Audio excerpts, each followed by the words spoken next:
Bienvenidos y bienvenidas a Relatos de Libertad. Soy Cata Landines y en este espacio busco dar voz a aquellas mujeres cuyas historias han sido silenciadas. Crean un escenario donde sus testimonios puedan ser escuchados y valorados.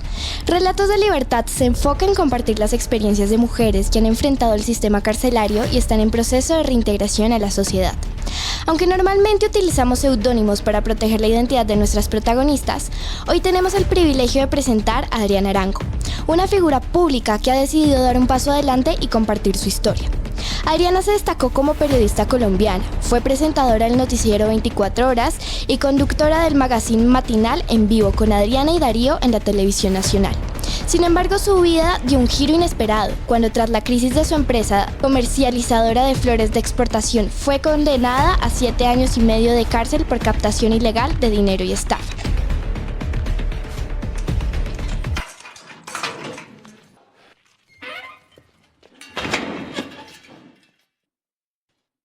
Bueno, Adriana, buenas tardes. Muchas gracias por estar aquí con nosotros. Estoy, la verdad, muy contenta. Estoy muy segura que las personas que nos están escuchando también.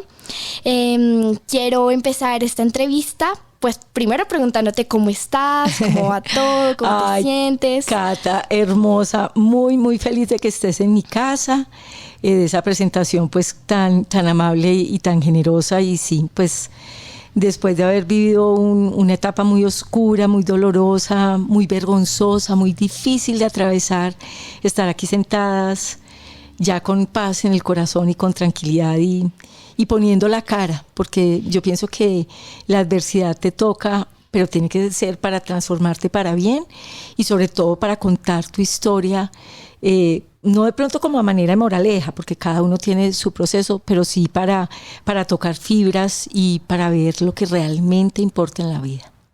Claro, Adri, bueno, me gustaría que nos contaras un poco más sobre quién eres tú, también sobre tu carrera, sobre cómo iniciaste en el periodismo, si desde chiquita soñaste estar en las pantallas grandes, ¿cómo fue todo ese proceso? Bueno, pues Adriana Arango ya está a punto de cumplir 60 años, pero empecé estudiando comunicación social. Apenas me gradué de la universidad, del colegio.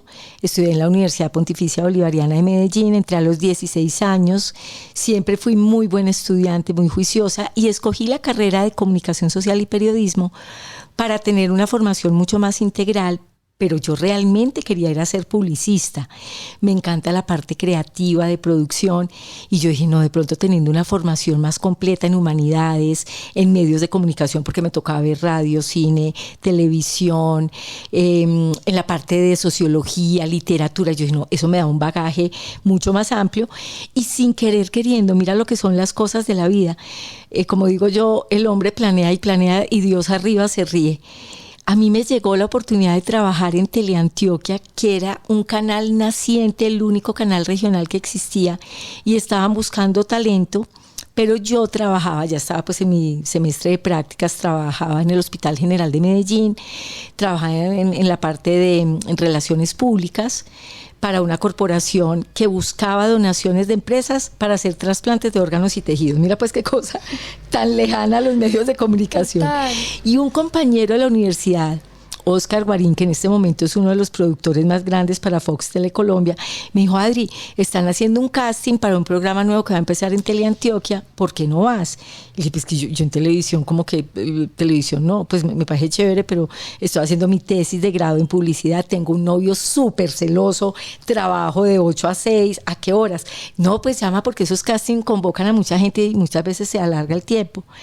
Entonces llamé y me dijeron, no, vamos a estar hasta las 6 de la tarde. Y yo, anónimo, yo salgo del trabajo a esa hora. No importa, llame porque de pronto nos atrasamos. Lo que es para uno es para uno. Llamé, véngase ya que ya vamos a guardar la cámara. Y llego, me ponen a improvisar. Es que me acuerdo, Cata, que me pusieron a hacer. Noemí Sanín, que había sido ministra de Relaciones Exteriores y después embajadora en Venezuela, era como el personaje de moda. Entonces me pusieron como si la estuviera entrevistando. Listo. Después improvisar de una pelea de boxeo. Y después el registro en cámara. Listo, eso no se demoró, pues si fueron 10 minutos no fueron más. Listo, la escogimos. Y yo vine solamente a dejar el registro. No. Ya tenemos las otras 2 personas, son 3 periodistas. Esto es un magazine de variedades sobre lo que está de boca en boca en Medellín. Y venga, le miramos el horario y terminé ahí metida. Entonces arranco en Teleantioquia. El periódico El Colombiano tenía también un noticiero en esa época en el canal regional sábados y domingos. Me escogieron también para trabajar ahí. Después fui una de las presentadoras como oficiales de Teleantioquia para todos los eventos, el desfile silletero. Bueno, y uno se va metiendo sin querer queriendo. Y mi compañero de set en la parte de deportes era Javier Hernández Bonet, que es el periodista, pues el gran periodista deportivo, el del Gol Caracol, bueno, que todavía está vigente y lo amo con todo mi corazón, es un ser humano hermoso. A él le preguntaron, porque lo habían llamado, le hicieron Ojitos de Bogotá, para trabajar en el noticiero 24 horas, que si conocía a alguna periodista que ya estuviera graduada, que tuviera algo de experiencia en medio, y le dijo, pues mi compañera de sed, Adriana Arango. Vine un jueves a Bogotá a presentar el casting para reemplazar a Margarita Rosa de Francisco, la famosa niña Mencha que Colombia entera adoraba, y que era, pues como, sí, la mujer más querida de Colombia, pero ella se moría del pánico de presentar noticias y ya había renunciado. Estaban buscando desesperadamente a alguien que no fuera conocido en Bogotá ni en medios nacionales. Llegué un jueves, el viernes por la mañana me dijeron, la escogimos, la necesitamos aquí el domingo. Entonces esto fue en un abrir y cerrar de ojos, y cuando yo me lo imaginé, ya estaba sentada con ese corazón que se me salía del pánico, del susto, de los nervios. Y bueno, ya llevo desde el 88, imagínate, 36 años en Bogotá, ya me volví bogoteña. Claro, no, oye, y todo un reto, ¿no? O sea, llegar a una ciudad con un contexto completamente diferente, a reemplazar a alguien que había sido pues bastante famosa, que tiene una gran influencia en Colombia. Sí. Me imagino un reto gigantesco. No, impresionante, porque una cosa es como cuando a ti te dan tu primer trabajo y cuando sales por primera vez de tu casa a buscar esa independencia, pero entonces es trabajo, buscar independencia, pero en otra ciudad, pero en otro entorno, porque somos muy distintos, así seamos colombianos. Yo venía de una cultura regional muy distinta, con unos hábitos distintos, el acento, la estética, la forma de relacionarnos. Sí, era completamente distinto, y para acabar de ajustar, poniéndole la cara a millones de personas, porque en esa época no había pues toda esta selección de canales ni de noticieros ni de nada, eran 2 noticieros a nivel nacional, en el canal 1 y en el canal A, no había nada más. Entonces poner la cara, dar la talla, ¿quién es esta niña? ¿Dónde salió una niña de 23 años reemplazando a Margarita Rosa? Entonces el reto fue impresionante, pero bueno, gracias a Dios ahí logré estar durante 7 años y medio, y de ahí decido renunciar porque me caso. Quedo pues en embarazo y me caso, me caso y después quedé en embarazo pues a los 2 años, pero esto era un frenesí, el trajín de un noticiero. Yo iba al consejo de redacción, tenía que presentar temas, después de ahí salir para peluquería, llegar a editar, hacer titulares, preparar libreto, o sea, era todo un trajín que empezaba, digamos, 5 de la mañana hasta las 9 de la noche, y yo quiero ser mamá, o sea, yo no quiero dejar a mi hijo todo el tiempo con una niñera o con una empleada. Yo quiero ser mamá, entonces decido renunciar porque se da la oportunidad de trabajar en este magazine en vivo, que me da la oportunidad. Me recogían muy temprano, faltando un cuarto para las 5 de la mañana, pero yo a las 9 de la mañana ya estaba en mi casa. Entonces dije, quiero ser mamá. Y entonces, bueno, ahí ya dejé las noticias, todo ese frenesí que me tocó, la época más oscura de todo el cartel de Cali, el cartel de Medellín, Pablo Escobar, los Rodríguez Orejuela, las FARC, el ELN, los atentados de la guerrilla. Bueno, todo lo que tú te alcances a imaginar, a mí me tocó presentarlo, no cubrirlo, porque yo no era reportera, solamente hice algunos viajes pues con invitación, por ejemplo, esas giras presidenciales, como una cosa excepcional, pero yo era todo el tiempo en el set. Y doy ese vuelco a un magazine que era mucho más desenfadado, que nos disfrazábamos, que abordábamos como ese lado humano de los personajes, desde políticos, cantantes, empresarios, gente del común, y fue una experiencia hermosa también. Y bueno, ya después decido, cuando se acaban los canales públicos, o bueno, empiezan a desaparecer por la falta de pauta publicitaria, porque aparecen los canales privados, ahí ya conozco a Javier, me caso con él, y empieza esta aventura empresarial que fue pues una selección de errores, de malas decisiones, que nos costó algo tan valioso como es la libertad, que uno piensa que nunca la va a perder, y es el segundo valor fundamental después de la vida, y tú das por sentadas tantas cosas. Y bueno, sí, hay una mezcla de ambición, de mentiras, de miedo, de apariencias, de máscaras, que nos llevaron a perderlo absolutamente todo y a tener que pagar un proceso penal en la cárcel o en prisión domiciliaria. Adri, y cuéntame cómo empezó el tema de la empresa. ¿De quién fue la idea? ¿Por qué inició? ¿Por qué llegaron a este tema de las flores? Cuéntame. No, la empresa ya existía, la empresa no era nuestra. Tenía otros socios. Javier, mi esposo, entró como gerente comercial y los 3 socios habían tenido diferencias, habían decidido liquidarla y Javier dijo, no, este es un negocio buenísimo porque tú sabes que la flor de exportación, la flor colombiana, la rosa especialmente, bueno, también hay claveles y astromelias, bueno, pero la rosa es el gran producto de exportación y tiene un mercado ávido. Y son muy cotizadas en Estados Unidos, en Rusia, en Europa. Y Javier, ya conociendo el mercado, dijo, aquí hay una mina de oro, metámonos en esto.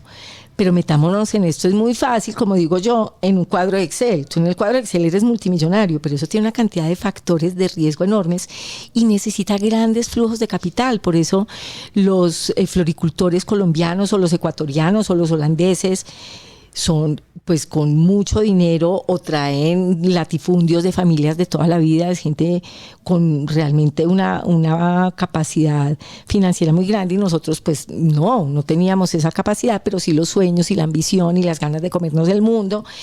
Y yo conozco a Javier, nos casamos en cuestión de 4 meses, eso fue un romance flash, ya vamos a cumplir 24 años de casados, wow. En las duras, en las maduras, como dice uno, frente al altar, porque además me pude casar por la iglesia, porque con mi primer esposo había sido un matrimonio civil, entonces me casé y esas palabras, de esas promesas de amor en la alegría, en la tristeza, en la salud y en la enfermedad, en la riqueza, en la pobreza, y nos faltó decir en la libertad, en la privación de la libertad. Entonces nos casamos y él me dice, metámonos en esto, porque esto es un negocio muy bonito. Yo ya no estaba trabajando en televisión, estaba ahí como en una transición con este cambio pues de canal privado, de canal público a canal privado. Entonces me dijo, empecemos ahí, tenemos un futuro para nuestros hijos, generamos empleo, bueno, una cantidad de motivaciones muy loables. Ya había un aparato comercial en marcha, pero nos da, ya no por ser comercializadores, que le comprábamos a esos cultivos y le vendíamos a distribuidores mayoristas en el exterior, sino que nos quisimos convertir en floricultores nosotros, ser productores, y ahí fue donde perdimos el año. Porque entonces nos endeudamos hasta donde tú no te imaginas, los bancos te dan un cupo de crédito, pero queríamos más y empezamos a buscar plata con personas particulares y eso no se puede hacer. O sea, tú sí puedes pedir plata, pero hasta un límite, porque tienes que tener una supervisión de la superintendencia financiera. Nosotros, ¿no? Pues como que yo te diga, Cata, préstame plata, o al vecino, o a mi sobrino, o a mi cuñada, y empezamos a hacer un fondo de personas que nos apalancaron, les pagamos intereses del 3%, del 4%, del 5% cuando necesitábamos, pues de pronto más flujo de capital para fiestas importantes como San Valentín, el Día de la Mujer. Bueno, hay fechas importantes en la industria de las flores, pero nunca puedes decir que éramos una pirámide. Además yo me volví una leyenda urbana y creo que si ustedes buscan en Google y vas y buscas Adriana Arango, sí, la delincuente de cuello blanco, reina de una pirámide en Colombia que estafó a una cantidad de personas por una cantidad de millones de dólares y tiene la plata enterrada en Suiza, porque eso lo alcancé a ver de una vez. Se vuelve una leyenda urbana y ese fue el problema, no saber decir me equivoqué. No saber decir, vamos a un acuerdo de acreedores, no saber decir estoy líquida, porque además nos embargan las cuentas, llega la caída del dólar, las heladas que en la sabana de Bogotá son muy frecuentes a principio de año, entonces nos quemaban la flor o mandábamos la flor y se nos enfermaba en el trayecto y el comprador grande nos botaba la flor en la cara, porque eso es un producto perecedero que es como transportar un enfermo en un avión hospital, o sea, tiene mucha ciencia, mucha logística, okay, mucho detalle, mucho riesgo. Y bueno, tuvimos una hondonada de problemas y de dificultades, pero el problema mayor era el nombre, la reputación y la imagen de Adriana Arango. Yo, ¿cómo voy a decir la verdad? yo cómo voy a poner la cara a decir me equivoqué, no tengo con qué responder, ya no teníamos, o sea, aquí te estoy contando rapidito, pero llega el punto en que no teníamos ni con qué hacer mercado, ni con qué pagar servicios, ni con qué pagar en la empresa, ni sueldo, ni prestaciones, ni los créditos de los bancos. Eso se vuelve una cárcel y una pesadilla, y uno tratando de controlar, yo puedo con esto, yo puedo con esto. Entonces mueva una ficha acá, mueva otra allá, gimnasia financiera, 20.000 errores, 20.000 angustias, pierdes el sueño, te enfermas, te estresas. No, por eso digo, eso es una cárcel impresionante. Tratando de contener lo que ya no se podía contener. Yo era empujando ese muro con mi esposo, y llega el momento en que pues nos demandan penalmente. Está también la coyuntura de DMG, que DMG fue como hasta septiembre, octubre, y a nosotros estábamos, me acuerdo, en una novena de Navidad en la oficina, y llegan de la Superintendencia Financiera un jueves a las 6 de la tarde a intervenirnos la empresa. El escándalo mediático, porque eso es otra cosa. Una cosa es que tú como empresario te equivoques y le pones la cara a la justicia y a los afectados, pero otra cosa es que no solamente la justicia, sino también esa condena social. Entonces la opinión pública, el que dirán, la familia, los amigos, pero ¿será que sí era delincuente? ¿Pero será que sí se gastó la plata? Y bueno, eso se vuelve una pesadilla impresionante, y uno es tratando todavía de como de conservar su buen nombre, de decir, no, pues sí, me equivoqué, pero yo quiero responder, pero yo no tuve mala fe, pero yo no tuve la intención de robarle a nadie, pero el daño estaba hecho, porque nos equivocamos y no fuimos capaces de contener ese error tan grande, y la única manera de pagarlo era con cárcel. Claro, Adri, ¿tus hijos qué decían? ¿Tus hijos estaban enterados de la situación? ¿Cómo fue ese proceso? ¿Cómo fue, digamos, el momento en el que les dijeron su condena? ¿Cómo fue el apoyo de su familia? ¿Qué pasó con su matrimonio? ¿Cómo lograron sobrellevar el tema de su matrimonio en prisión? Cuéntame Bueno, un poco el tema. Pues mis hijos, el mayor, Juan Esteban, que ya tiene 30 años, tenía 15 años. Mariana, la segunda, tenía 12. Juan Esteban y Mariana son del primer matrimonio. Natalia tenía 6 años. A Natalia nunca le dijimos la verdad. Juan Esteban y Mariana sí estaban enterados, muy afectados. Imagínate, en un par de adolescentes y preadolescentes prácticamente, el impacto que eso tiene, porque había una presión familiar muy, muy grande, pero al mismo tiempo, pues en medio del desconcierto, ¿ustedes qué hicieron? Y les advertimos. Mi hermana, por ejemplo, mi hermana mayor de Medellín me decía, Adri, pilas, eso va como una bola de nieve. Yo, no, tranquila. Mi papá me llamaba y me decía, Mamonín, él me decía, Mamonín, ¿qué está pasando? Y yo, papi, tranquilo, porque uno no quiere aceptar esa verdad. Es que yo pienso que ahí es donde uno es el verdadero carcelero de sus decisiones y de su vida. A ti lo que no te dé paz, no lo hagas. Y yo perdí la paz durante muchos meses con esa máscara de todo está bien, tengo todo bajo control, no se preocupen, de esta salimos. Porque además yo tenía en mi mente el chip de usted es una berraca, usted puede con todo. A mí desde chiquita me dijeron, tiene que ser la mejor estudiante, la mejor hija, la mejor.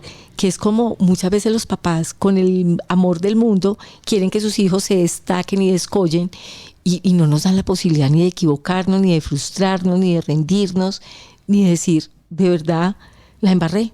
Entonces, ese es el momento más difícil. Pero ya cuando empieza, pues, y esto fue de meses, porque primero llega una demanda penal, después llega una imputación de cargos, después te sindican, después te condenan. Y en ese proceso, uno va también preparándose, primero para la pelea, después para decir, pues yo no soy una delincuente, ni Javier, no tenemos antecedentes penales, no nos tuvieron que capturar porque nos presentamos libre y voluntariamente en la fiscalía para tratar de aclarar el tema, sobre todo tratando de que nos quitaran esos cargos. El cargo de estafa, que yo decía, pues que yo no estafé a nadie porque yo no tuve el dolo ni la intención. Pero el fiscal me decía, pero técnicamente sí, porque usted recibió una plata y no la devolvió. Y yo, sí, pero es que yo no tengo el apartamento en Miami ni el Lamborghini parqueado en Panamá. O sea, yo no saqué provecho de esa plata. Me equivoqué en las inversiones que hice, me quedó grande. Mi señora, eso es un delito, captación masiva ilegal, no devolución de los mismos y estafa agravada. En una figura jurídica que se llama concurso heterogéneo, que agrava mucho más la situación. En total la condena fueron 15 años, pero al yo aceptar cargos, el sistema penal acusatorio te lo reduce a la mitad, entonces quedó en 7 años y medio, de los cuales pasé 9 meses en el Buen Pastor y el resto de la condena en casa por cárcel con una manilla electrónica en el tobillo las 24 horas. Y mi relación con Javier nunca se afectó. Nosotros desde el primer momento que mucha gente decía, Javier se aprovechó de Adriana, utilizó su buen nombre, la reputación, la trayectoria profesional para que la gente creyera en ella. No, yo lo hice voluntariamente, ni me emburundangaron, ni me pusieron un revólver en la cabeza, tiene que firmar. De hecho, yo terminé siendo la flamante gerente general de la empresa y yo no tenía ninguna formación en administración de empresas. ¿Sí me entiendes? O sea, como uno dándose las ínfulas de tantas cosas. Y me decían, váyase a concurso de acreedores, diga la verdad y haga un acuerdo de pago así se demore 30 años. Y mi vanidad, y mi ego, y mi prepotencia, y mi soberbia, no me dejó. Yo dije, no, y no, y no. Y no lo quise hacer. Y ya, entonces se revienta el hilo de 217 personas que nos habían prestado plata, 83 nos demandan penalmente. Y ahí empieza entonces ya esa otra parte del proceso de decir, ¿acepto cargos o no acepto cargos? Porque si acepto cargos, pues la justicia es más benévola, le evito al aparato judicial que recoja pruebas, que nos vamos a un juicio, eso tiene pues un costo grande. Si yo me pongo en bandeja de plata, pues entonces ahí me reducen de 15 años, que era la suma de los delitos, a 7 y medio. ¿Y qué era lo que yo quería? Pues estar en mi casa con mis hijos, 3 chiquitos, porque ninguno era mayor de edad. Y yo dije, este país produce tantas noticias que tarde o temprano pues se van a olvidar de Adriana Arango y ya voy a estar en la casa. Yo no paraba en la casa de tanto trabajar. Entonces dije, bueno, por lo menos. Pero no contaba con que al aceptar cargos los 7 años y medio no me daban derecho a estar en la casa, en esa detención domiciliaria inicialmente y después prisión domiciliaria, sino que tenía que estar en el Buen Pastor. Y entonces me mandan para el Buen Pastor y ahí sí fue el momento más difícil, porque acepté cargos convencida de que yo iba a pasar la condena con mis hijos y mi familia, y resulta que no, ahí sí se atomiza todo, la tierra me traga ese día, y ahí es donde yo entiendo la gravedad y el alcance de todas las decisiones y todos los errores que yo había cometido en el momento en que me ponen las esposas metálicas y me mandan a ese calabozo de palo quemado antes de trasladarme en una camioneta del IMPEC a la cárcel, llena, pero mejor dicho, así rodeada de miradas de odio, de muchas personas que querían verme, como decimos, como rata de alcantarilla, que se pudre en la cárcel como rata de alcantarilla, delincuente de cuello blanco. Usted nos timó, usted acabó con nuestras ilusiones, los ahorros de toda la vida, la pensión de mi mamá, el préstamo que pedí. Bueno, todo el mundo me echaba en cara de eso. Y en el fondo yo decía, sí, yo no fui capaz de decir la verdad, pero también me pongo a pensar que esas personas también fueron movidas por la ambición del dinero, porque iban y recogían su cheque y decían, somos un equipo, pero tampoco averiguaron si yo sí tenía permiso para captar o no captar. O sea, yo ni siquiera sabía eso. Claro. Yo donde hubiera sabido que me estaba metiendo pues en la boca el lobo, obviamente no lo hago. Una empresa puede pedir hasta 50 créditos de 20 personas y nosotros llegamos hasta 217 personas, y no te digo pues la cantidad de pagarés que yo alcancé a firmar. Claro, pero porque teníamos 2 fincas. En total eran 180 empleados, eran como 14 hectáreas, todo ese montaje de los invernaderos, los cuartos fríos, los agroquímicos, las plántulas de las rosas, la mano de obra, el transporte, el empaque, bueno, la comercialización, montar operación propia en las principales ciudades del mundo. Aquí te lo cuento, pero eso fue una inversión multimillonaria y nos quedó grande. Como dice Javier, mi esposo, nos montamos a ensillar sin tener la bestia y ya. Entonces eso todo se viene a pique, y cuando tú llegas a ese momento de la verdad, viendo esa cara de odio, pero también de compasión de mucha gente, de la familia sufriendo, porque es que no eres solamente tú, es el impacto que tienen tus decisiones en ese, pues, en ese micromundo. Mi papá, por ejemplo, yo a mi papá nunca lo volví a ver. Yo nunca, hablaba con él por teléfono porque él nunca vino a la cárcel a visitarme, no fue capaz. Y me llamaba todas las mañanas en el patio donde yo estaba, bueno, en los patios, en la cárcel hay un teléfono en la pared, los teléfonos antiguos. Y por ahí entran las llamadas. Y él cogía, el primer timbrazo era el de las 6 de la mañana de mi papá. Y todos los días me dijo, Mamonín, no puede tirar la toalla. Nunca lloró. Y yo a él tampoco. Después me voy a prisión domiciliaria y hablamos todos los días. Y nunca se me ocurrió conectarme. En esa época estaba Skype, que era pues la conexión audiovisual por el computador, Hasta que un día se me prende el bombillo y yo, mi papá, yo lo quiero ver. Entonces nos logramos ver, le mostré que ya estaba en casa. Yo me fui a vivir a la casa de mis suegros porque como lo perdimos todo, viví ahí un tiempo y en el apartamento al lado, una gran amiga me dijo, ay, hay un apartamento. Y yo, no, pues yo no tengo ni ingresos, estoy pagando cárcel, a mí quién me va a rentar un apartamento. Y eso fue como enviado de Dios, un 24 de diciembre. Llamamos, me dijo, nada, perdemos con llamar. Ay, gracias, mira, un apartamento en tal dirección para arrendar. Sí, habla con el dueño directamente conmigo, ya voy para allá. A las 6:30 de la tarde, 24 de diciembre. Llegó, me miró y le dije, sin ninguna pretensión, usted de pronto no sabe quién soy yo. Me dice, yo sé quién es usted. Y no me pregunte por qué, pero la voy a ayudar, tome las llaves. Y le dije, no tengo cómo pagar un seguro de arrendamiento, no tengo claro si tengo los cánones de los 12 meses. Me dijo, ¿qué podemos hacer? Con dos muy amigas, la que me dijo que me estaba visitando ese 24 de diciembre, yo te cedo parte de un contrato que íbamos a hacer de comunicaciones. Y entonces ella me dijo, yo te pago la mitad de lo que nos van a dar de anticipo para que puedas hacer como un depósito. Y otra gran amiga, Lucía Esparza Baena, periodista, me dijo, yo tomo el arriendo, pregúntale a él si me deja yo tomarlo, pero que tú ibas ahí. Y durante muchos años fue la que me cubrió para poder tener arriendo, porque uno queda, Cata, con una condena social. Claro. A ti no te arriendan, yo no puedo tener seguro de vida, no tengo acceso al sistema financiero. O sea, uno no solamente le paga la justicia con cárcel, que yo ya lo pagué hace 9 años, ya salí en libertad, pero hay muchas cosas que te siguen limitando por ese gran error que tiene un componente financiero, porque ahí hay un daño a la sociedad. Yo hice era un delito económico, yo cometí un daño grande. Entonces, bueno, todo se viene a pique, pero tú tienes que tocar fondo para poder echar para arriba otra vez. Y ahí es donde empieza esa historia de verdadera libertad dentro de la cárcel. Ok, Adri.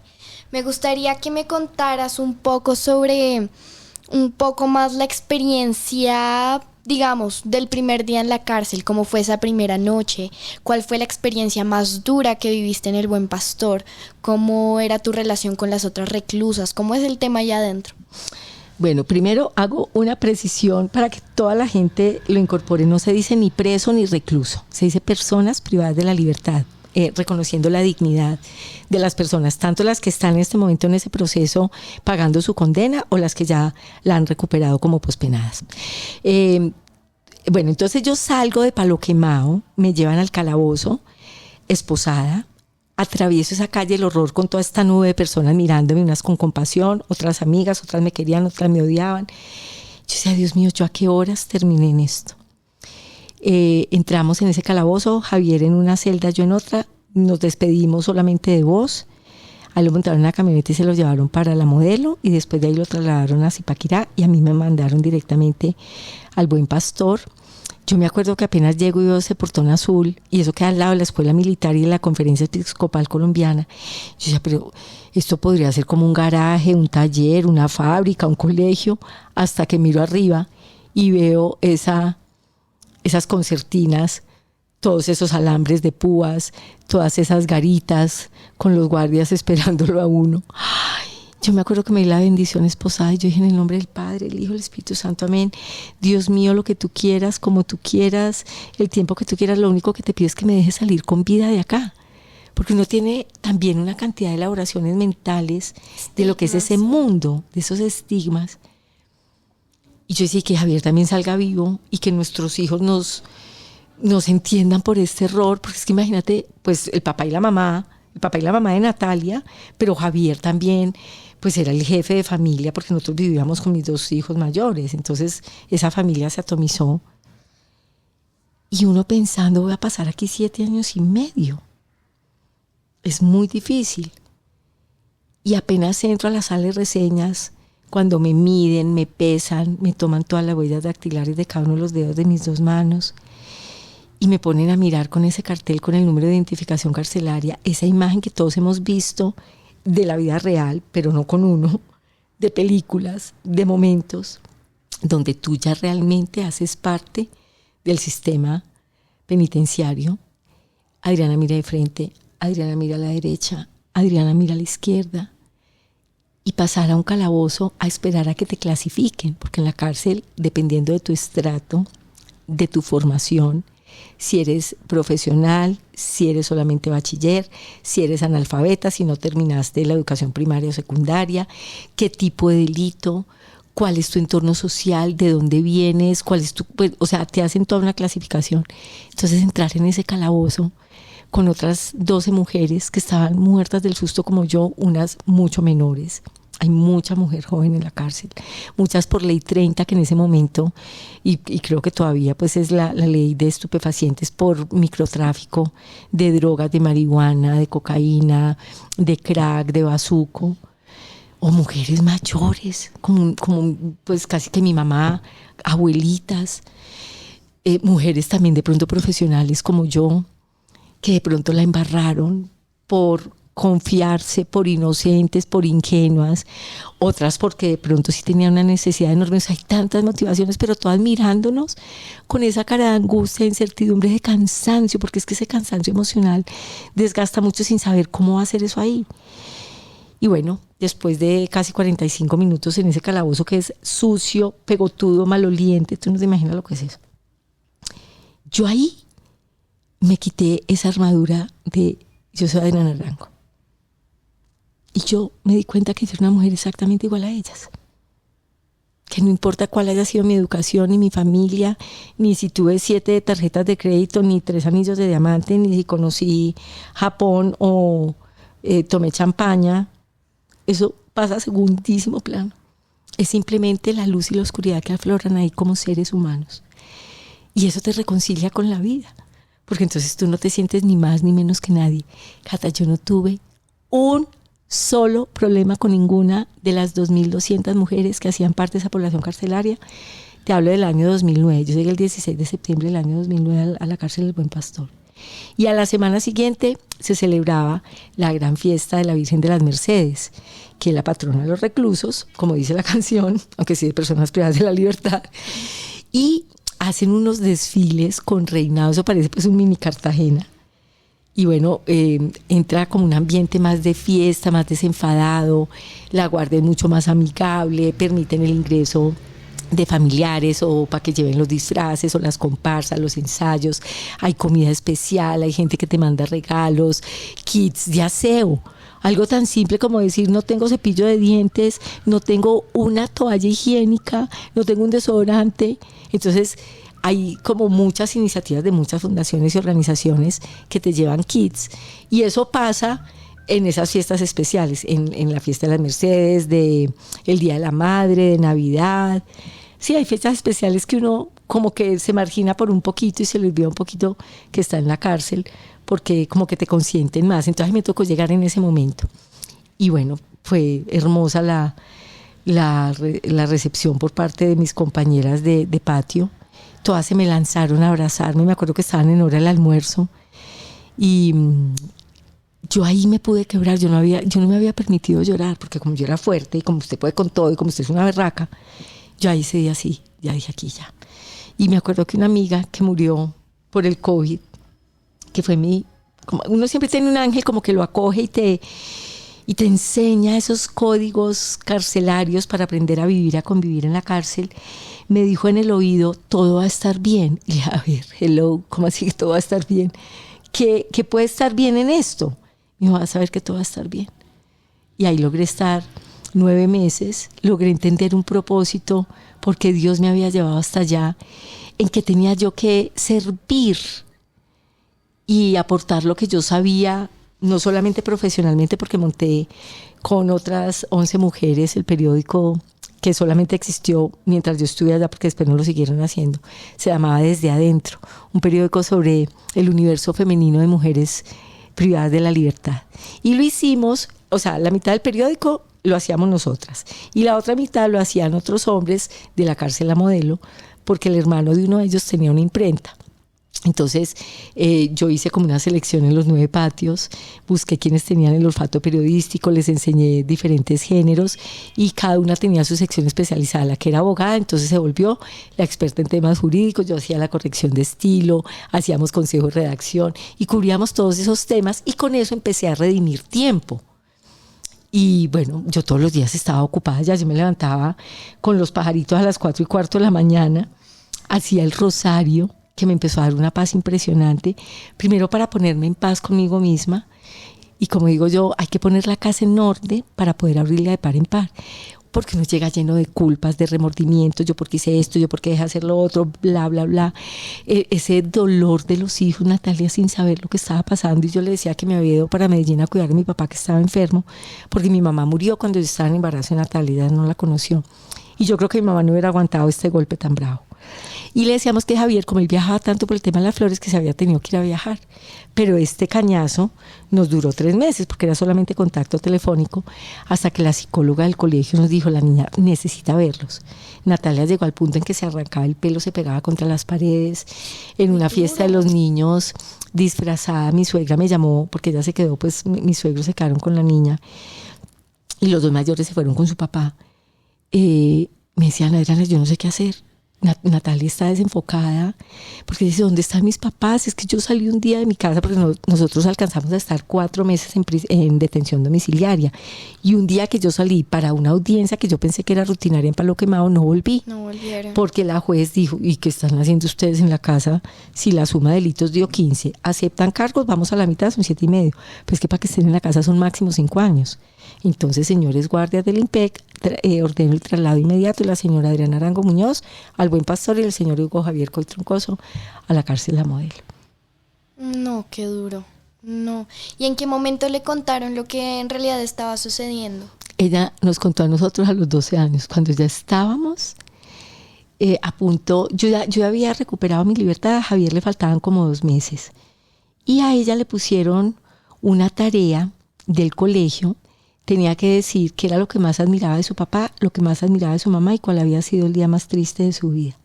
Entonces ella llegó al colegio, tomó onces, pues se puso a hacer la tarea y me dijo, mami, mira la tarea que me pusieron a hacer. Y le dije, ay, mi amor, bueno, léeme. Mi papá es el hombre más chistoso que conozco, porque Javi tiene un sentido del humor maravilloso. Mi mamá es la mujer más valiente que conozco. Y el día más triste de mi vida es cuando se los llevaron para la cárcel. ¿Yo qué? ¿Y aquí quién te dijo que los llevaron a la cárcel? Mami, yo siempre supe. Imagínate que como a Javier lo pasaron después a la cárcel de Zipaquirá, bueno, y después a la de Acacías, pero ahí sí nunca pudimos ir ni la niña a visitarlo.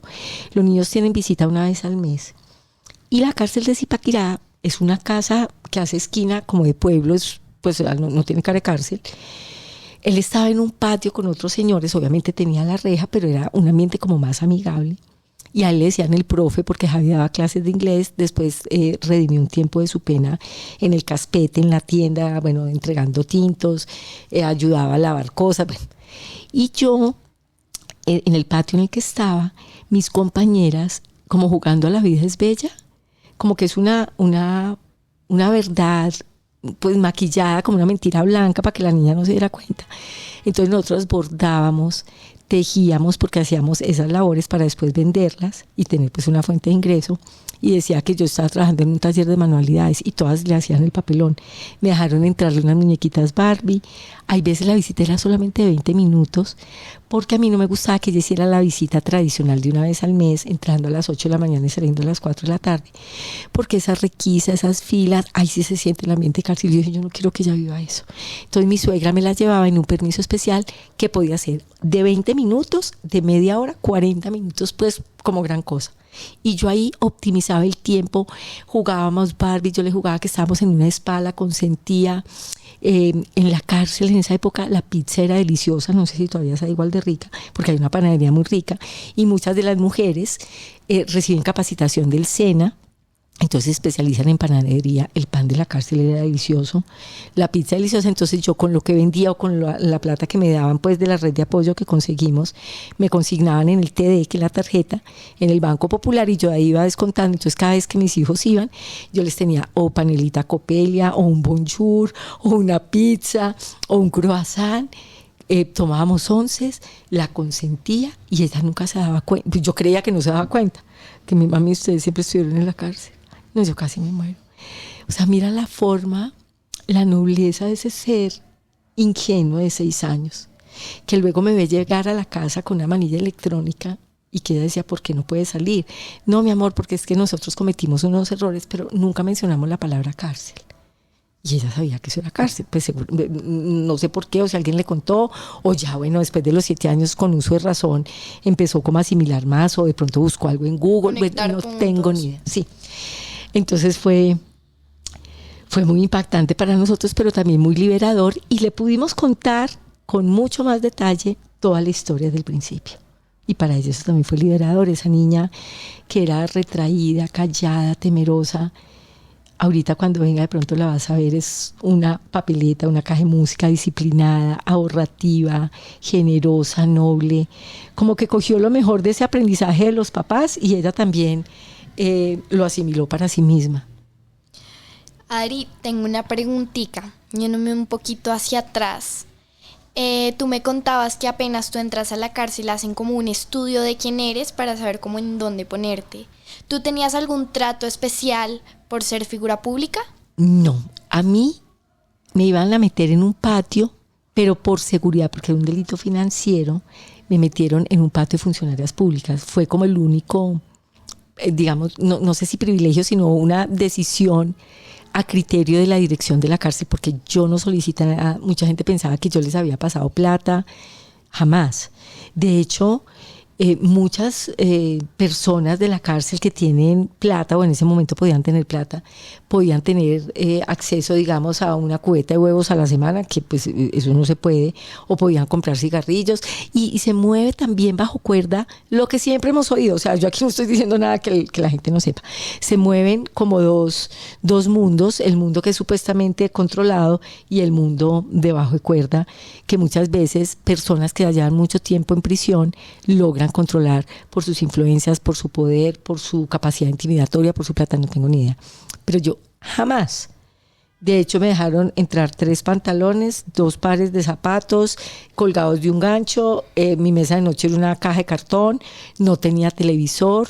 Yo no tenía ningún privilegio que la nevera, que con champaña, que con caviar. Pues es que además se montan una cantidad de novelas. No, yo solamente tenía el respaldo y el amor de mucha gente.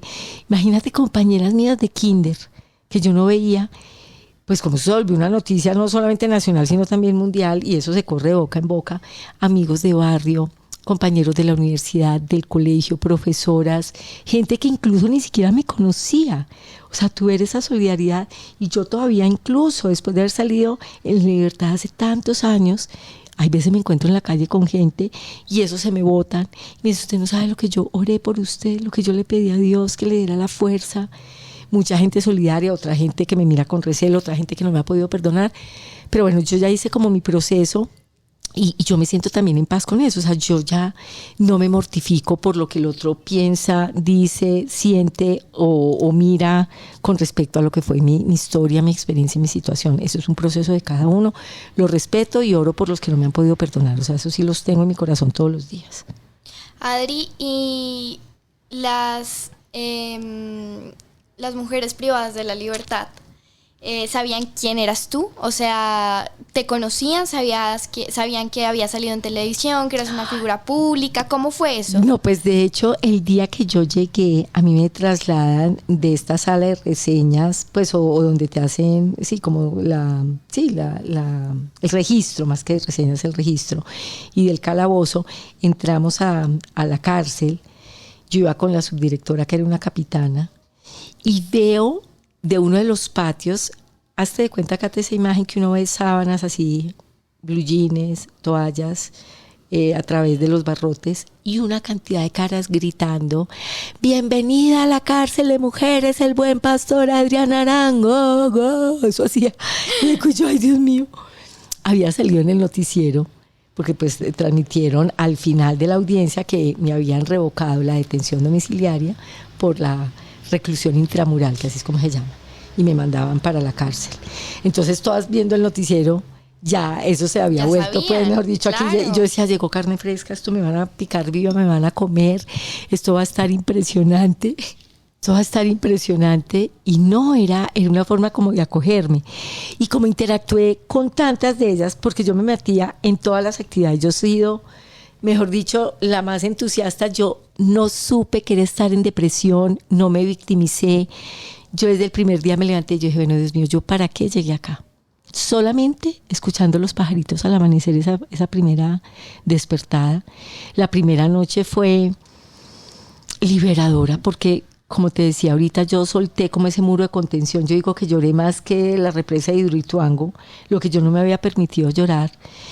Y el sueño libera y descansa. Entonces logré despertarme, hice el rosario y empecé a entender, bueno, ¿yo para qué llegué acá? Y empezar todo ese proceso de sanación interior, de perdonarme a mí misma y de encontrar un propósito y un sentido. Entonces el periódico, el coro carcelario con una soprano profesional que nos dio toda la instrucción, que tuvimos un debut hermoso, que me enseñó lo que era realmente la técnica vocal y la respiración, que yo pensaba que me las sabía todas. Muchos cursos de crecimiento personal, talleres, estuve en educativas como profesora. Pues con decirte, Cata, que un día como a las 5:30 de la tarde yo no había llegado al patio y la guardia me decía, a ver, ¿usted se cree funcionaria? Que váyase para su patio, porque yo currucuteaba y tenía muy buena relación con las directivas, con los funcionarios de la cárcel, con todas las mujeres que interactuaban conmigo pues en todas estas actividades y con las que no, o sea, siempre una sonrisa, o sea, una más entre todas.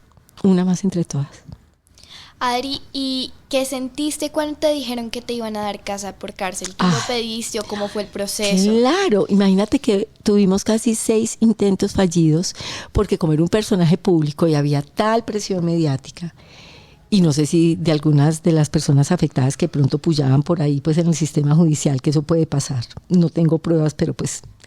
Pero imagínate, yo llegaba a la audiencia, se enfermó el juez se declaró impedido, se aplaza la audiencia, 20.000 trabas, y yo viendo este momento tan difícil de Natis, así estuviera con mis suegros, pero para mí era muy doloroso. Yo decía, es que si la mamá está es otra cosa. Hasta que finalmente la logramos a los 9 meses y un viernes antes de un puente me llega la notificación con un notificador judicial con el permiso, bueno, con la resolución, es una resolución, con la resolución de casa por cárcel. Yo no lo podía creer, yo brincaba, yo lloraba, pero empiezo a hacer también un proceso muy, muy fuerte hacia mis compañeras. Yo decía, yo me voy, ellas se quedan. Y me dio como un sentimiento, no de culpa, pero sí de nostalgia, como yo me las quiero llevar para mi casa o yo me quiero quedar con ustedes. Bueno, y ya hasta el miércoles logré que me llevaran a la casa porque había que surtir una cantidad de documentos y de diligencias. Y cuando nos despedimos, le pedí permiso a la guardia que si podían ir conmigo hasta la última reja. Éramos 12 compañeras en ese momento, en ese patio. Mira, todas abrazadas, llorando. Yo llegué a mi casa y no pude dormir casi durante una semana. Yo decía, ¿cómo estarán? ¿Estarán teniendo frío? Ya les dieron este menú.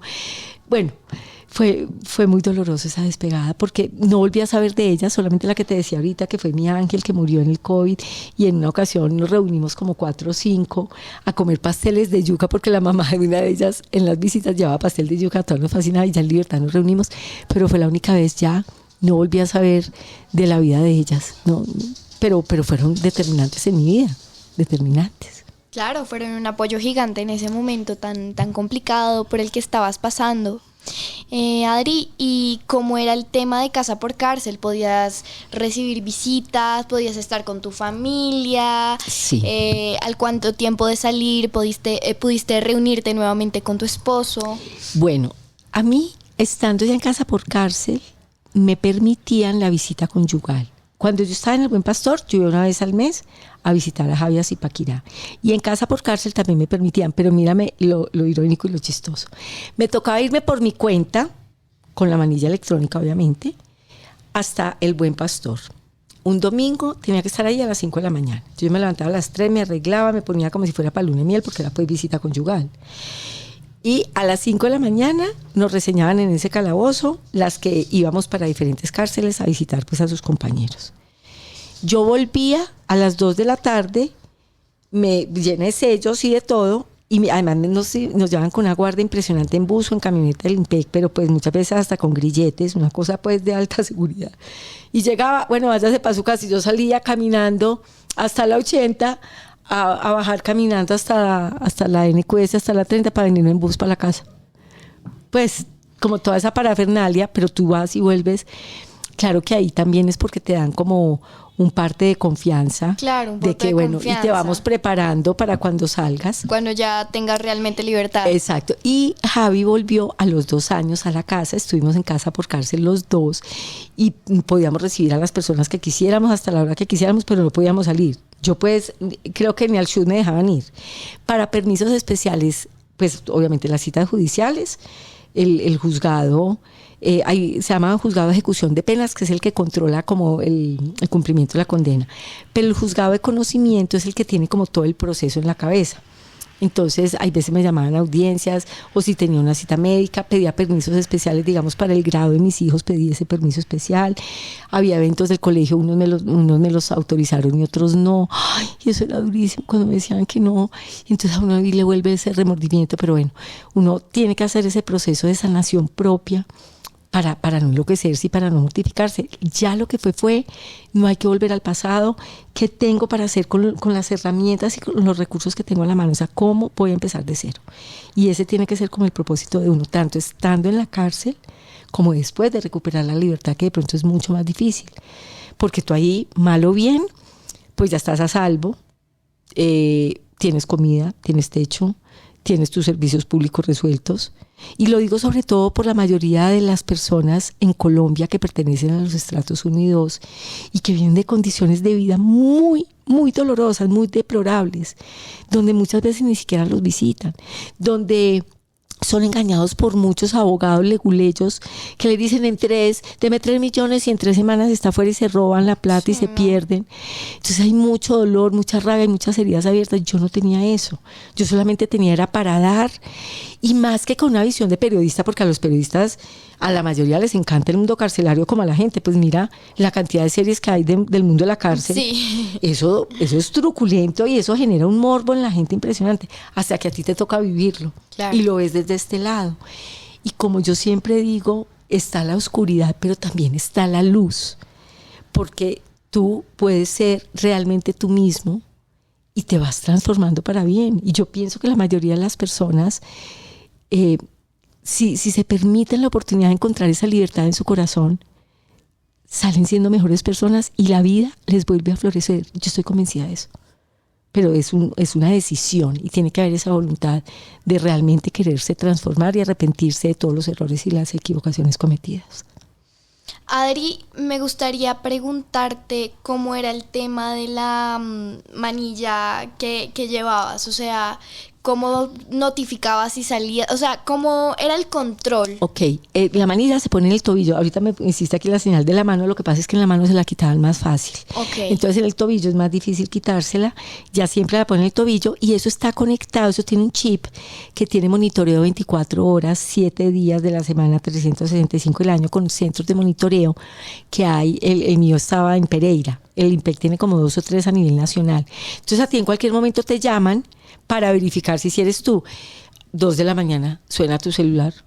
Gracias a la señora Adriana Arango, sí, con ella. ¿Cuál es su TD, que es tu número de identificación carcelaria? ¿Cuáles son los delitos por los cuales la condenaron? ¿Cuánto tiempo le dieron de condena? ¿Estuvo en el Buen Pastor? O sea, una cantidad de cosas como de... Para saber si eres para tú saber realmente. Si eres uno realmente. Y ellos saben, si yo me muevo, si yo iba a la esquina... Ellos se dan cuenta porque yo tenía un radio de acción que ellos en el momento en que me lo van a poner a la casa toman todas las mediciones y lo mandan todo al centro de monitoreo.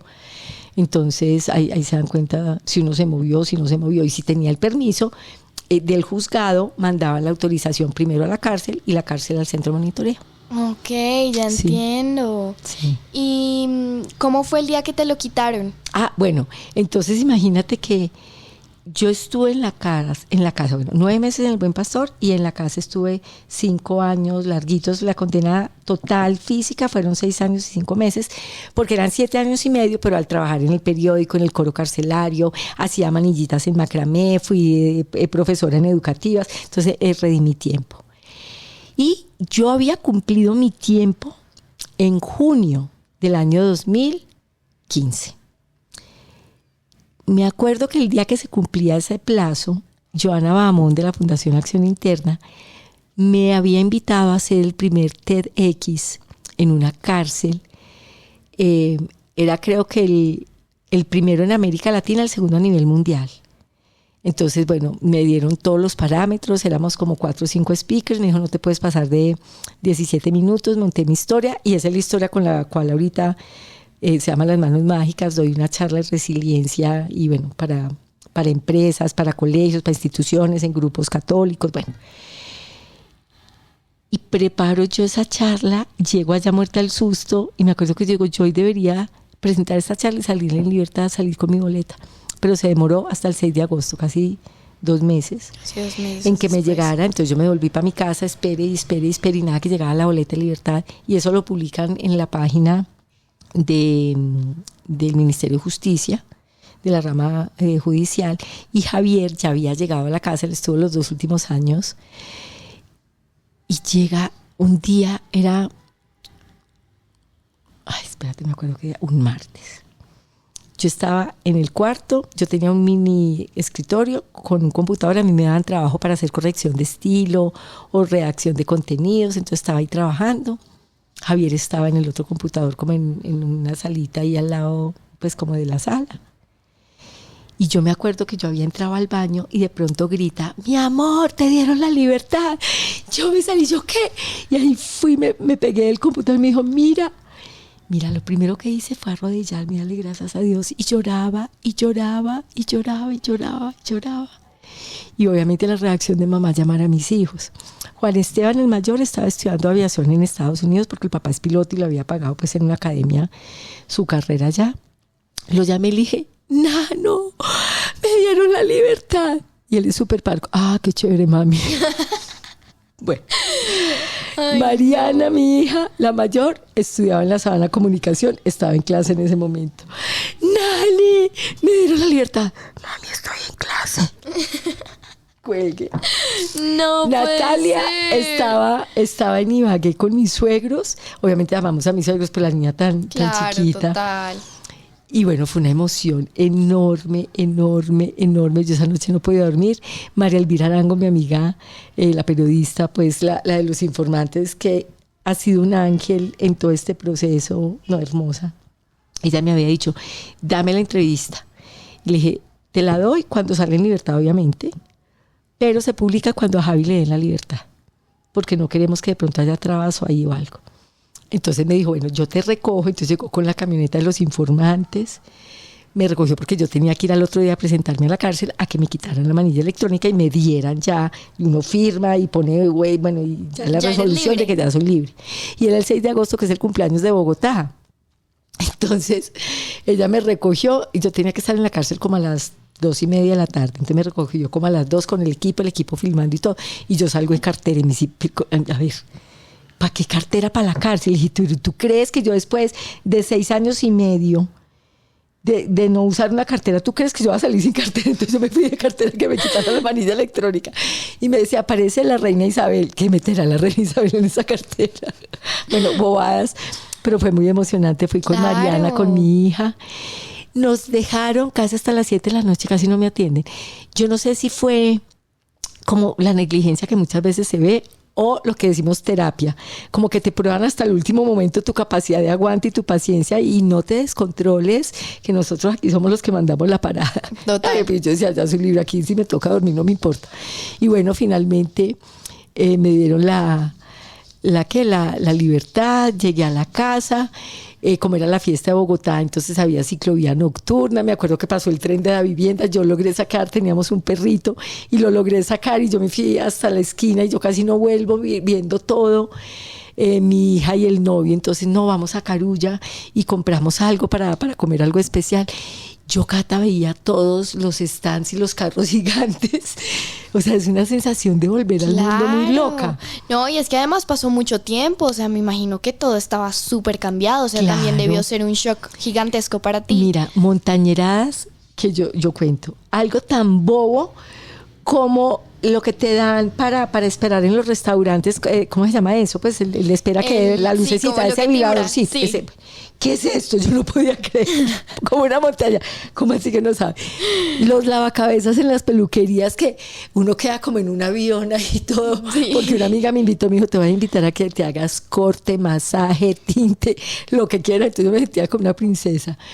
Montar en Transmilenio, porque yo en mis buenas épocas yo era de camioneta, de carro, de conductor, mejor dicho, yo era de pipiripao, pues de dedo parado, y a mí esto me cambió por completo el valor y el sentido de las cosas. Mira, yo soy la hincha número 1 de Transmilenio, pero montar en Transmilenio para mí era el hit. Ya no lo puedo hacer pues porque tengo en este momento una limitación en mi rodilla por un tema de la artritis que dejé avanzar y me tienen que hacer reemplazo de rodilla. Pero yo decía, es que no hay sensación igual que ir por la autopista y ver cómo pasa el bus de Transmilenio, así me están espichando, no me importa, pero para mí esto es como una sensación orgásmica. O sea, yo no puedo creer esta maravilla. Pasas, no hay trancón. No. Todo, o sea, súper bien, sí, claro. Juro, en las selfies.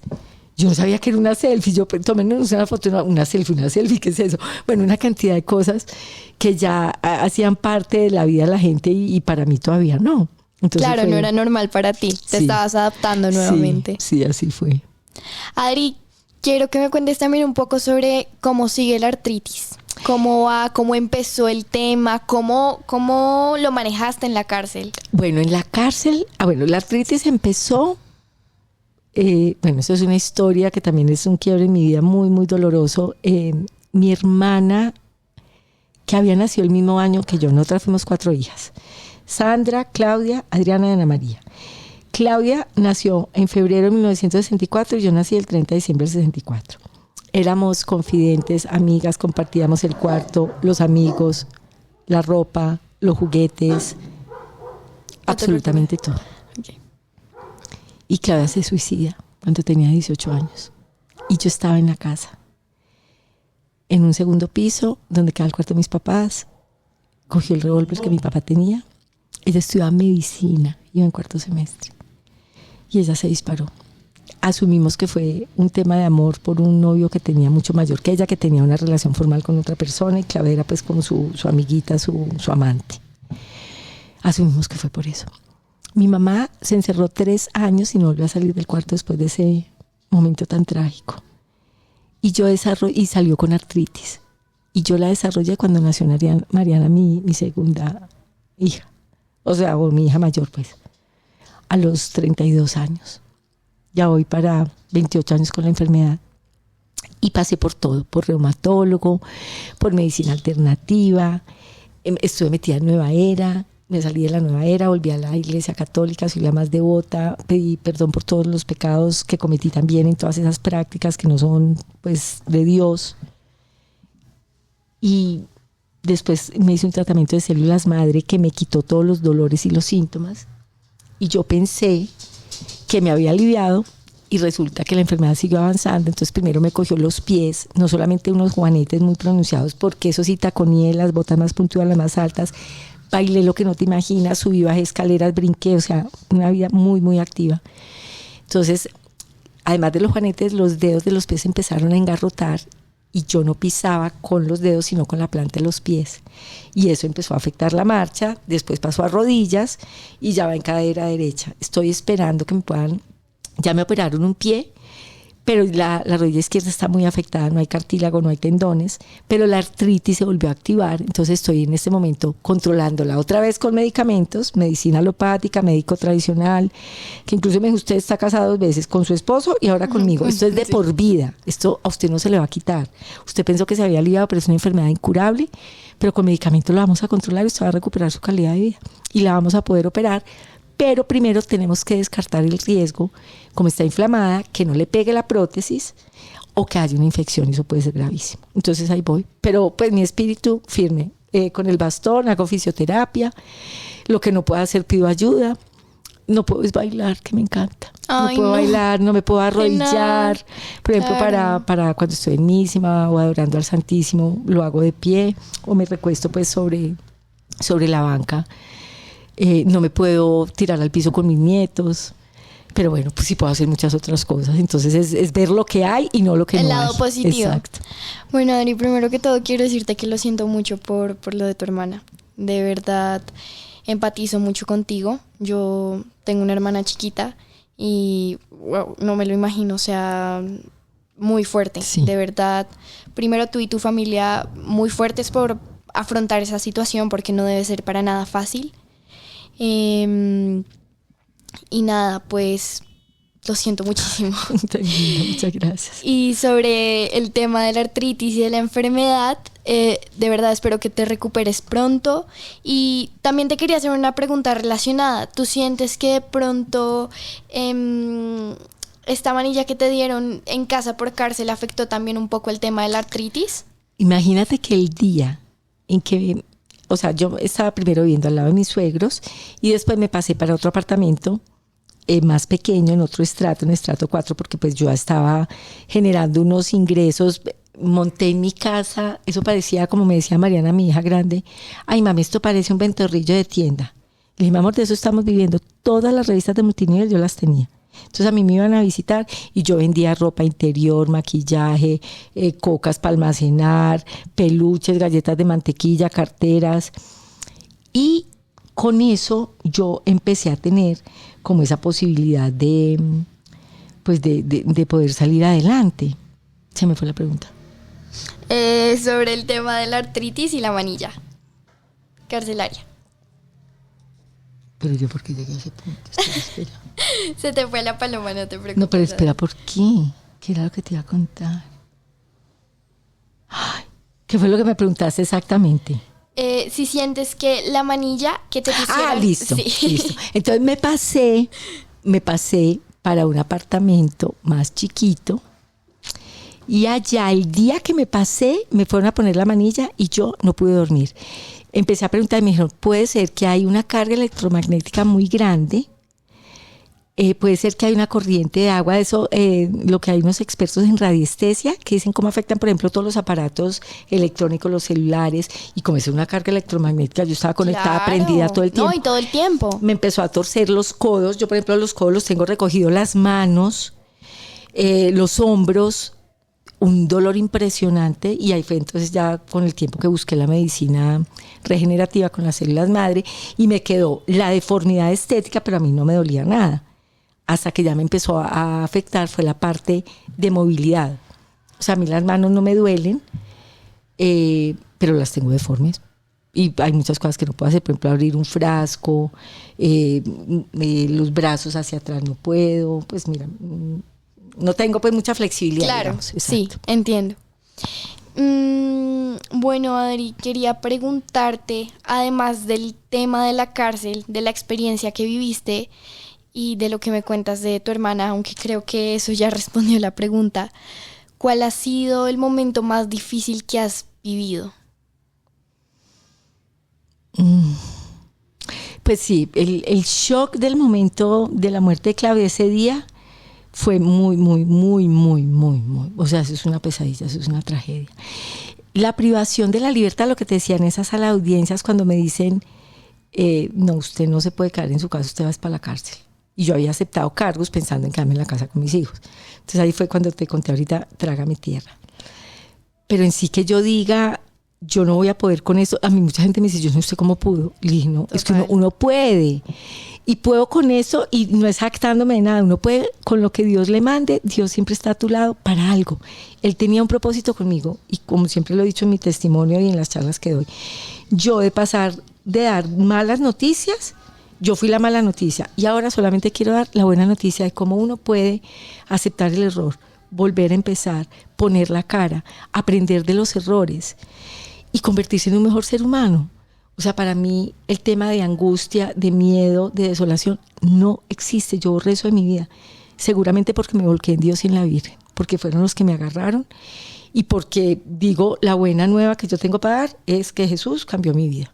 Entonces mucha gente me dice, no, esta señora se la fumó verde, se volvió fanática, no me importa, pero es lo único que me dio la paz y la tranquilidad, y sé que con mi testimonio muchas personas que incluso han estado al borde del suicidio, que han atravesado situaciones penales o problemas muy delicados, me escriben por Instagram. Yo tengo como una especie de primeros auxilios espirituales, no soy pues ni, mejor dicho, no tengo ninguna formación en nada, solamente el deseo de ayudar y de escuchar.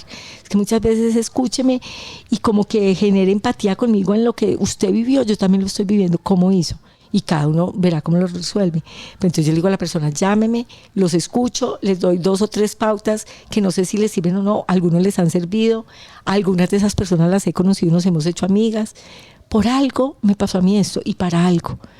Entonces, pues eso me llena de, como de sentido. Yo ya entendí para qué llegué a este mundo, ya entendí.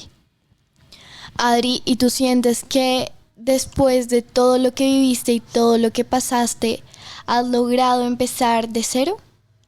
De completamente cero, como la canción de Diego Torres, no, Alejandro Lerner, volver a empezar. Claro, volví a empezar de cero. No solamente, o sea, la gente mide mucho como lo que es la vida, ay, no, lo perdió todo. Ah, no, ya estuve en la cárcel. Pero ¿cuántos están atrapados en sus propias cárceles sin haber tenido que pasar por un proceso penal o haber tenido que pagar una condena en un centro de reclusión? Bueno, yo pienso que lo más bonito de toda esta historia es como uno no pierde su esencia, pero sí transforma pero en gran medida, o por lo menos yo siento que lo transformé, mi carácter, mis gustos, mis intereses, mis motivaciones. La verdad, Cata, es que a mí me formaron para ser periodista en el rigor de la verdad y yo dije muchas mentiras y yo me llené de mentiras y me las creí y se las hice creer a mucha gente. Entonces solamente con eso me siento vencedora y ganadora, porque tú me preguntas qué hora es y yo no te la digo calculadita, van a ser, no, es esta hora exacta. Y así trato de honrar no solamente a mi papá, que yo le dije, papi, yo te prometo que yo, pues él en su lecho de muerte, porque nos conectamos por ese Skype, él tuvo una crisis renal y en cuestión de 3 días estaba muerto y todo el tiempo yo conectaba por Skype, él en Medellín y yo en Bogotá, que incluso me ofrecieron ir a Medellín a acompañarlo y todo. Y yo dije, no, me toca irme con guardas del INPEC, con esposas y grilletes, o sea, un show pues que no, yo dije no. Y cuando murió también me dijeron, dije, no va a llegar pues la hija privada de la libertad a la iglesia como telenovela mexicana, dije no, lo honro aquí desde mi casa. Pero fue una de las promesas que le hice antes de morir, él ya muy adormilado, ya casi se iba, le dije, te juro que yo no vuelvo a decir una mentira en mi vida y te voy a honrar con eso. Entonces eso es un gran avance, el desprenderme de tantas cosas, de ese afán. Yo era la más compradora, la más antojada, mejor dicho, compradora compulsiva, llenándome de esa vanidad, de esa cantidad de cosas. O sea, mientras menos tenga encima, mejor. Mi sueño es estar rezando, sirviendo, ayudando, diciendo a todos sí, lo que sea para hacer el bien, para acoger, para ayudar, para acompañar. Mi mamá tenía un estilo muy lindo y yo creo que se lo heredé. A mi mamá le decían, vamos a cambiar una llanta de una tractomula en Fusa, venga, la acompaño. Hay que recoger una partida de función en Tamalameque, vamos. O sea, todo lo que sea servicio. El que me necesite le saco el tiempo, la agenda, cuadro todo. En función de mi familia me volqué en mis hijos, en mi esposo, en mis nietos, en mis más cercanas amigas, en el que me necesite, ahí estoy. Y eso me hace feliz, me hace muy feliz. Adri, para terminar, ¿tienes pensado volver a los medios? ¡Ay! ¿O definitivamente no? No. Es otro mundo. Ya los medios se mueven es por redes sociales, ya sí. El tema investigativo. Mejor dicho, yo estando privada de la libertad después de que salí, hice mucho free press. Y muchos de mis colegas solidariamente me apoyaban. Pero es que ya hay una brecha generacional en la formación, en estas nuevas juventudes que tienen otra forma de tener acceso a la información, a las fuentes. Hay poca investigación, hay poco rigor, hay poco análisis, todo es como más desmenuzadito, todo te lo dan. Instagram, TikTok, X, YouTube, bueno, entonces no veo noticias, no oigo nada. O sea, lo que de pronto me pasa por Instagram, que es la única red que tengo, es lo único que miro, pero estoy como completamente marginada. Oro por el mundo, oro por la maldad, oro por el asesino, oro por el violador, oro por el que no tiene la luz de Dios en su corazón. Oro por los que están necesitados. O sea, a Javi, mi esposo, me dice, pues mejor dicho, le vas a quitar el puesto al cura, porque en pandemia monté altares por toda mi casa y tengo altar a la entrada, en el estudio, en mi cuarto. Es lo que más paz me da y bueno, a eso me dedico. Bueno, Adri, muchas gracias por contarme esta historia. De verdad eres una mujer muy fuerte, muy fuerte. Y es muy bonito que hayas tenido como esa conexión con Dios, ¿no? Como que te hayas podido apoyar mucho en Él. Y nada, de verdad estoy muy contenta de conocerte, de poder compartir este espacio contigo y a su vez también muy agradecida. Con todo el amor del mundo, Cata, te veo un potencial enorme como comunicadora social. Ay, muchas gracias. Sí, y que logres también ese objetivo. Mira, pero esta forma de comunicar es distinta porque no son las noticias negativas, sí, no. Ni viendo cómo se habla mal del uno y del otro y que se le sacan los trapitos sucios. No, yo de ese estilo de periodismo sí no me interesa.